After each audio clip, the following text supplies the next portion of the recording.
चलिए, hello student. आज का जो हमारा जो डिस्कशन रहने वाला है वो हमारा यूनिफॉर्म फ्लो जब वो ओपन चैनल में हो रहा है तब हमें क्या कुछ रिजल्ट देखने को मिलते हैं, कुछ इम्पोर्टेंट कंक्लूजन देखने को मिलेंगे, उसके बारे में हमारा डिस्कशन करना है। और इसी के बेसिस पे हम एक बार चेजिस इक्वेशन आपको याद होगा कि हम पाइप फ्लो के लिए ऑलरेडी निकाल लिए हैं, और उसमें हमने ये भी बोला था कि ये पर्टिकुलर जो चेजिस इक्वेशन होता है वो किसके लिए वैलिड होता है, आपका ओपन चैनल फ्लो के लिए होता है। तो उसी का हम लोग एक और डेरिवेशन आज भी उसको देखेंगे कि ओपन चैनल के लिए हम लोग उसको कैसे डिराइव कर सकते हैं। क्लियर है? तो चलिए हम लोग आज अपना स्टार्ट करते हैं uniform flow in open channel. आप खुद बताइए कि पिछले क्लास में हमने एक टर्म डिस्कस किया था कि जब भी हमारा जो ओपन चैनल मतलब फ्लो जो होता है वो प्रिज्मेटिक चैनल के अंदर में होगा तो उस पर्टिकुलर कंडीशन में हमारा जो फ्लो रहेगा वो क्या रहेगा, यूनिफॉर्म होगा। याद आ रहा है? प्रिज्मेटिक चैनल मतलब क्या कि जिसका cross section area depth through out the length जो है वो सेम रहने वाला है, ये हमने देखा हुआ है। क्लियर है? तो अब यहाँ पे देखिए कि मान लीजिए कि यहाँ से इस पर्टिकुलर सेक्शन से हमारा जो है इस तरीके से हमारा मान लीजिए कि फ्लूइड जो है इस तरीके से फ्लो हो रहा है, इस पर्टिकुलर डायरेक्शन में मान लेते हैं। ये वाटर का टॉप लेयर है और ये वाटर का बॉटम लेयर है। क्लियर है? और ये डेटम है। अब आप खुद बताइए कि जब हम लोग डिस्कस किए थे पहला क्लास में, अगर आपको याद होगा, तो हमने ये डिस्कस किया था कि ओपन चैनल में फ्लो होने के लिए सबसे बड़ा और सबसे इम्पॉर्टेंट चीज़ जो होता है वो क्या होता है कि बाकी ग्रेविटी फोर्स का इम्पॉर्टेंट रोल होता है। डेरिवेशन भी हम लोग किए हैं। अब वो ग्रेविटी फोर्स जहाँ भी आएगा तो कहीं ना कहीं इसका मतलब क्या हुआ कि पोटेंशियल एनर्जी उसमें होना चाहिए। क्यों? क्योंकि देखिए सारा फ्लो क्या हो रहा है, एटमॉस्फेरिक प्रेशर के अंदर में आ रहा है, तो यहाँ पे तो जो प्रेशर लगेगा वहीं पे यहाँ भी फोर्स लगेगा उस प्रेशर के कारण। वेलोसिटी भी ऑलमोस्ट सेम है तो कोई एक्सेलरेशन टर्म्स भी नहीं आएंगे। क्लियर है? तो केवल और केवल एक टर्म्स क्या बचता है जो फ्लो को इनिशिएट करा सकता है, डेटम में। तो आप हमेशा देखिएगा, अगर आप ऑब्जर्व करेंगे तो कहीं भी रिवर फ्लो हो रही होगी या कैनाल फ्लो हो रही है, जिस डायरेक्शन में फ्लो हो रहा है तो कहीं ना कहीं मान लीजिए कि अगर हमारा वाटर इस डायरेक्शन में फ्लो हो रहा है तो वो एक स्लोप बनाता है। कहीं ना कहीं इसका जो स्लोप ये अपर मतलब इसका हाइट थोड़ा ज़्यादा होगा और इसका हाइट कम होगा, यानी के बीच में अगर हम एक क्या बोलना चाहिए कि डेटम लें तो हमें पता चलेगा कि एक पर्टिकुलर स्लोप रहता है, तभी वो फ्लूइड फ्लो हो रहा है। ये हमेशा याद रखिएगा कि जब भी हमारा जो फ्लूइड है ओपन चैनल में फ्लो हो रहा है तो हमेशा उस पर क्या रहेगा, एक इस तरीके से स्लोप रहेगा। इस स्लोप के कारण ही हमारा क्या होता है, वो फ्लो होता है। तो अगर हम अब इसमें हम लोग ये डिस्कस करते हैं कि अगर ये एक स्लोप के कारण डिस्कस कर रहा है, स्लोप है इसका मतलब कहीं ना कहीं ग्रेविटी फोर्स आएगा। अब उस ग्रेविटी फोर्स जो कि फ्लो होने के लिए रिस्पॉन्सिबल है उसको काउंटर बैलेंस कौन करेगा, उस पर्टिकुलर फोर्स को एक फ्रिक्शनल फोर्स लगता है जो उसको काउंटर बैलेंस करता है। मतलब समरी ये है कि अगर कोई भी फ्लूइड जो है अगर वो ओपन चैनल में फ्लो हो रहा है तो उसमें जो मेन जो फोर्स रहता है उस फ्लो को कॉज करने का जो मेन बोलना चाहिए कि कॉज जो होता है वो केवल और केवल ग्रेविटी फोर्स रहता है। क्लियर है? और उस ग्रेविटी फोर्स को काउंटर बैलेंस, ऑब्वियसली कोई फोर्स लग रहा है तो फोर्स तो बैलेंस करना ना पड़ेगा। अगर हम ही आगे मूव करते हैं तो हमारा क्या करते हैं कि एक फ्रिक्शनल फोर्स लगता है। जब हम आगे मूव करते हैं तो फ्रिक्शनल फोर्स लगता है, तभी तो हम आगे चल पाते हैं ना। अगर फ्रिक्शन फोर्स नहीं लगता तो हम स्लिप कर जाएंगे, हम चल ही नहीं पाएंगे। तो वैसे ही जब हमारा जब फ्लूइड फ्लो हो रहा है तो उस पर जो ये जो वेट लग रहा है, जो कि इस फ्लो के डायरेक्शन में एक वेट लगता है, उसको काउंटर बैलेंस करता है फ्रिक्शनल फोर्स। यानी कि जब फ्लूइड जो है जब यहाँ इस बॉटम से टकराएगा तो वहाँ पे एक फ्रिक्शन क्रिएट होगा, उस फ्रिक्शन को वो बैलेंस करने की कोशिश करता है। क्लियर है? तो इतना आप दिमाग में याद रखिएगा कि जब भी फ्लूइड जो है अगर यूनिफॉर्म फ्लो हो रहा है तो उसमें केवल और केवल ग्रेविटी फोर्स लगता है in the direction of movement, gravity force. और वो जो ग्रेविटी फोर्स रहता है उसको बैलेंस करता है कौन? Frictional force. क्लियर है? तो वहीं यहाँ पे हम लोग देखिए कि मान लेते हैं कि ये हमारा वाटर का जो टॉप सरफेस है और उसका स्लोप इन सेंस कि इसका ये जो एलिवेशन है उसको हम लोग निकालने की कोशिश करेंगे एंगल, तो उसको SW से हमने डिनोट किया है वाटर सरफेस का स्लोप। बॉटम का स्लोप को हमने S0 से डिनोट किया है। और यहाँ पे एक ऑब्वियसली एनर्जी लाइन, अब देखिए यही हमारा क्या हो जाएगा, ये जो वाटर का जो टॉप सरफेस रहता है यही हमारा हाइड्रोलिक ग्रेडियंट लाइन होता है in case of open channel, क्योंकि यहाँ पे हर एक पॉइंट पे प्रेशर तो सेम है, तो केवल और केवल डेटम के कारण जो आएगा वही हमारा हाइड्रोलिक ग्रेडियंट लाइन होगा, पीजोमेट्रिक हेड। क्लियर है? तो और एक टोटल एनर्जी लाइन क्या हो जाएगा कि यहाँ पे पीजोमेट्रिक हेड में अगर मैं वेलोसिटी को ऐड कर दूंगा तो टोटल एनर्जी लाइन हो जाएगा। तो इस टोटल एनर्जी लाइन का स्लोप को मान लेते हैं कि हम लोग SE दिए हैं, तो यहाँ पे एक्चुअली एक कंक्लूजन आने वाला है, इसलिए हमने ये नोटेशन दिया SE SW S0। क्या कंक्लूजन आने वाला है वो अभी हम लोग लास्ट में देखते हैं, पहले जो हमने लिखा है एक बार इसको पढ़ लेते हैं कि क्या लिखने की कोशिश की है। When the water flow in open channel resistance is offered to it, वो रेजिस्टेंस किसके कारण आएगा? फ्रिक्शन के कारण आएगा। Which result in causing loss of energy, obviously अगर फ्रिक्शन आ रहा है तो लॉस ऑफ एनर्जी होगा। The resistance encountered by the gravity force acting on the body of water in the direction of flow, that is frictional resistance is equal to W sin I। sin I का मतलब क्या कि अगर मान लीजिए अगर ये एंगल I है और अगर ये फ्लूइड को अगर हम जो भी वेट रहता है वो हमेशा क्या लगता है? Downward direction, vertical downward direction में लगता है। अब ये फ्लो हो रहा है इस डायरेक्शन में, तो इस डायरेक्शन में फ्लो होने के लिए ग्रेविटी फोर्स रिस्पॉन्सिबल है। मतलब अगर हम इसका एक कंपोनेंट ये लेंगे तो ये हमारा क्या हो जाएगा? W sin I हो जाएगा, और यही जो W sin I है वो फ्लो को स्टार्ट करने के लिए रिस्पॉन्सिबल है। बट इस पर्टिकुलर W sin I को कौन काउंटर बैलेंस कर रहा है? एक फ्रिक्शनल फोर्स। यहाँ पे ये जो फ्रिक्शन आएगा इस फ्लूइड के कारण इस पर्टिकुलर डायरेक्शन में, ये फ्रिक्शन फोर्स उसको बैलेंस करेगा। तो आगे उसी को हम लोग कंक्लूड किए, hence we say that a uniform flow will be develop if resistance is balanced by the gravity force. Clear है? तो एक चीज याद रखिएगा कि जब भी यूनिफॉर्म फ्लो होगा तो उसमें एक जो मेन कॉज होगा फोर्स के लिए वो ग्रेविटी फोर्स होगा, और उस ग्रेविटी फोर्स को बैलेंस करेगा, काउंटर बैलेंस करेगा फ्रिक्शन फोर्स। बस इतना पॉइंट आपको याद रखने की जरूरत है। अब अगर हम यूनिफॉर्म फ्लो अगर हो रहा है तो उसमें अगर हमें कुछ फीचर्स देखना होगा कि क्या क्या फीचर्स हैं, तो पहला तो फीचर्स यही है कि अगर कोई भी फ्लूइड यूनिफॉर्म फ्लो होता है तो उसका जो डेप्थ ऑफ द फ्लो होगा, जो वेलोसिटी होगा, जो क्रॉस सेक्शन एरिया होगा, वो हर एक सेक्शन पे क्या होने वाला है? कांस्टेंट होने वाला है। और ऑब्वियसली अगर वेलोसिटी कांस्टेंट है और अगर एरिया कांस्टेंट है तो डिस्चार्ज भी उस पर्टिकुलर यूनिफॉर्म फ्लो के लिए इक्वल हो जाएगा या कांस्टेंट हो जाएगा हर एक पॉइंट पे। तो वही पहला कैरेक्टरिस्टिक यूनिफॉर्म फ्लो के लिए आपको याद रखना है क्या?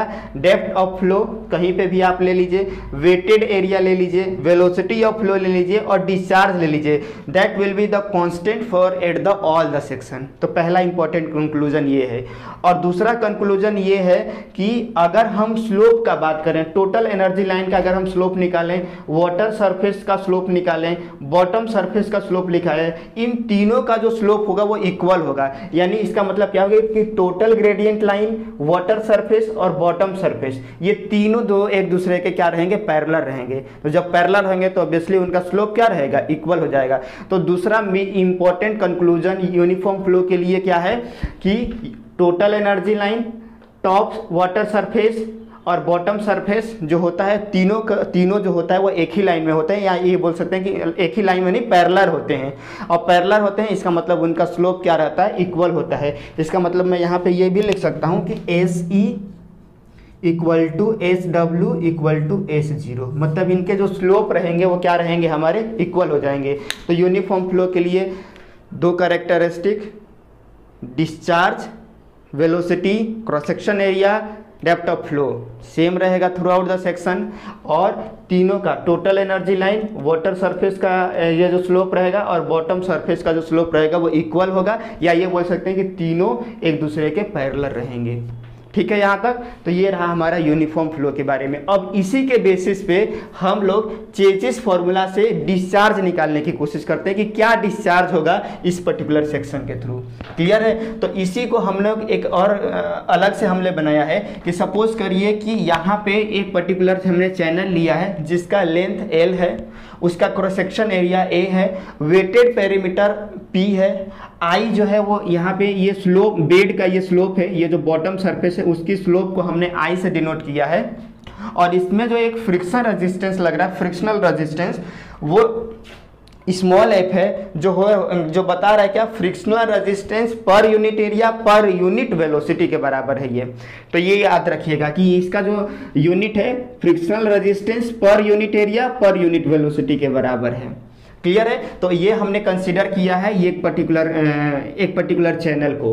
अब हमारा एजम्पशंस ये है कि हमारा जो फ्लो है वो स्टडी भी है और यूनिफॉर्म फ्लो है।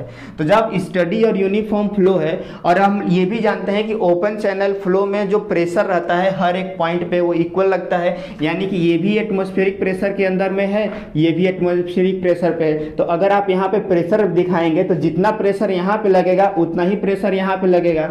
और यूनिफॉर्म फ्लो है तो एरिया भी क्या रहेगा, दोनों सेक्शन पे इक्वल होने वाला है। तो अगर force multiply by area, ultimately pressure multiply by area क्या बताता है, फोर्स बताता है। तो यहाँ पे जो F1 फोर्स लगेगा वो किसके बराबर हो जाएगा, P1 इंटू A1।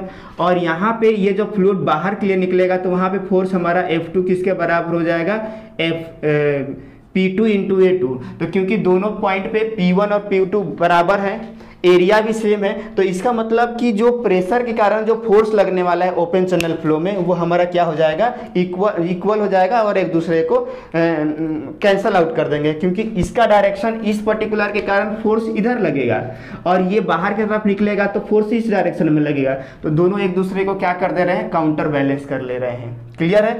तो as in open channel flow take place under atmospheric pressure P1 equal to P2, hence force F1 equal to F2, और F1 और F2 क्या है, फोर्स ड्यू टू प्रेशर है। क्लियर है। तो पहला पॉइंट तो ये हमारा कंप्लीट हो गया। अब अगर हम दूसरा फोर्स की बात करें कि अगर इस पर्टिकुलर फ्लूइड में फ्लो हो रहा है, तो अब यहाँ पे देखिए यूनिफॉर्म फ्लो है, मतलब हर एक सेक्शन पे वेलोसिटी सेम है। तो अगर वेलोसिटी सेम है और प्लस स्टडी फ्लो है तो dB/ds या dV/dt हमारा क्या हो जाएगा, 0। तो अगर हर एक पॉइंट पे वेलोसिटी सेम है तो एक्सेलरेशन हमारा क्या हो जाएगा, 0 हो जाएगा। और जब किसी बॉडी में एक्सेलरेशन लगेगा ही नहीं तो हम ये बोल सकते हैं कि उसमें नेट जो रिजल्टेंट फोर्स रहेगा उस पर्टिकुलर वाटर पे वो क्या हो जाएगा, 0 के बराबर हो जाएगा। ठीक है, मतलब एक्सेलरेशन उस बॉडी में आएगा ही नहीं। तो ये दूसरा कंक्लूजन ये हो गया कि अगर यूनिफॉर्म फ्लो है तो क्योंकि उस पर वेलोसिटी हर एक पॉइंट पे कांस्टेंट होगा तो हमारा जो एक्सेलरेशन के कारण कोई एक्सेलरेशन आएगा नहीं, इसलिए नेट रिजल्टेंट फोर्स 0 हो जाएगा। और तीसरा जो है कि अगर फ्लूइड, यहाँ पे हमने एक कंक्लूजन यहाँ भी निकाला हुआ है कि for uniform flow the frictional resistance is balance bye the gravity force in the direction of flow.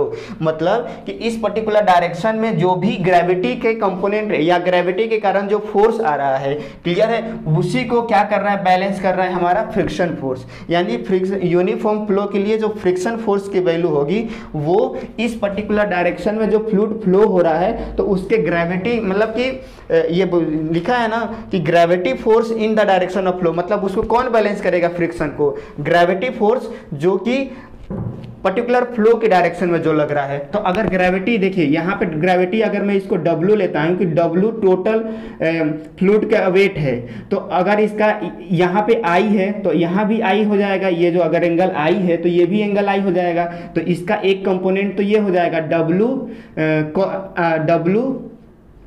cos I, और दूसरा जो फ्लो के डायरेक्शन में एक कंपोनेंट हो जाएगा वो क्या हो जाएगा हमारा W sin I।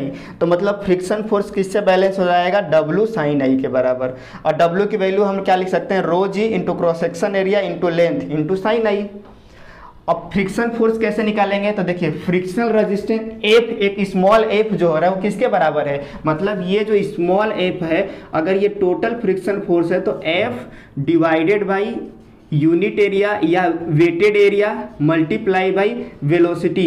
और ये जो वेलोसिटी होता है एक्चुअली आपको याद हो रहा है कि एक फ्रॉडल ने एक्सपेरिमेंट किया था, तो उसमें ये पर्टिकुलर एफ को ये स्मॉल एफ की वैल्यू को निकाला था। जब हम लोग पाइप फ्लो निकाल रहे थे तो वहाँ पे आपको याद आ रहा होगा इस तरीके से कुछ हमने लिखा था कि F equal to capital F divided by A W into V to the power N. तो मतलब ये जब हम टोटल रेजिस्टेंस फोर्स निकालेंगे तो हमारा एफ की वैल्यू क्या हो जाएगी, small F multiply by A W wetted area into V to the power N. और यहाँ पे एन की वैल्यू क्या होती है ओपन चैनल के लिए 2 के बराबर होती है।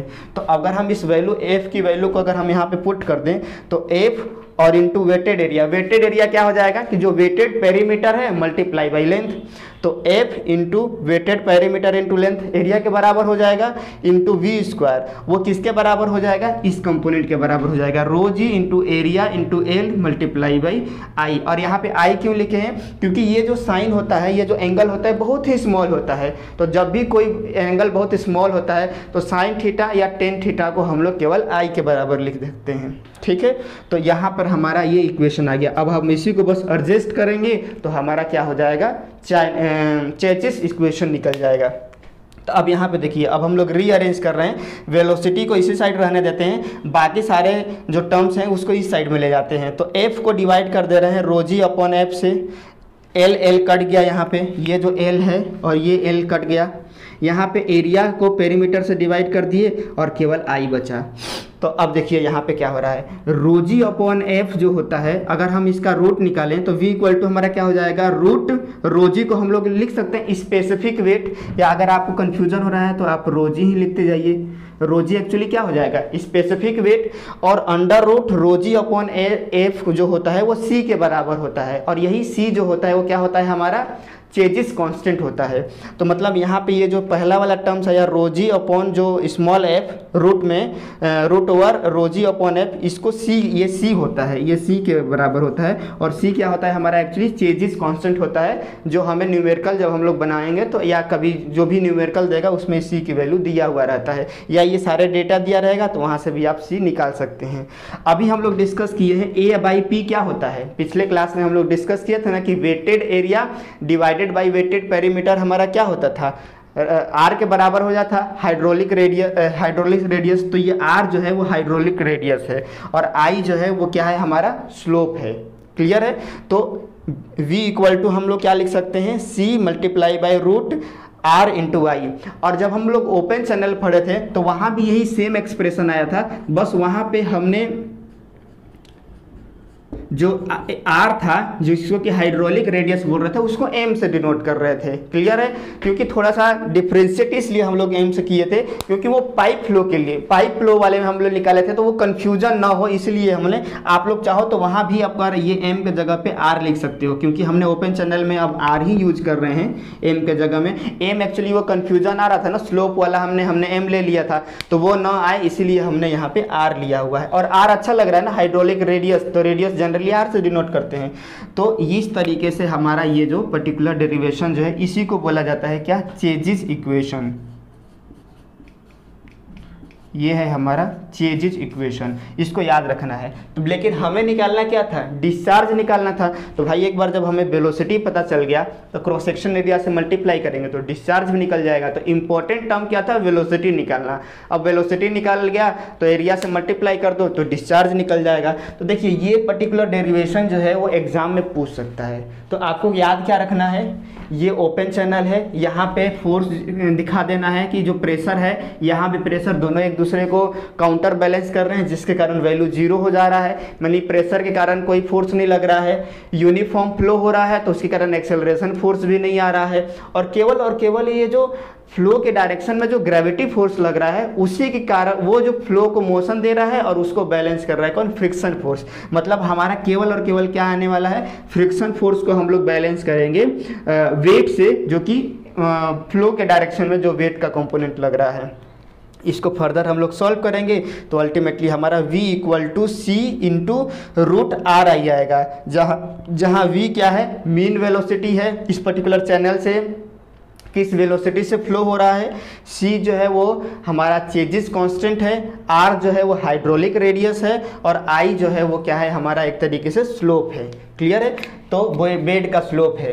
तो इस तरीके से हमारा ये जो चेजिस इक्वेशन के लिए जो भी डिस्चार्ज का मतलब फॉर्मूला था वो कंप्लीट होता है। ठीक है, चलिए ओके।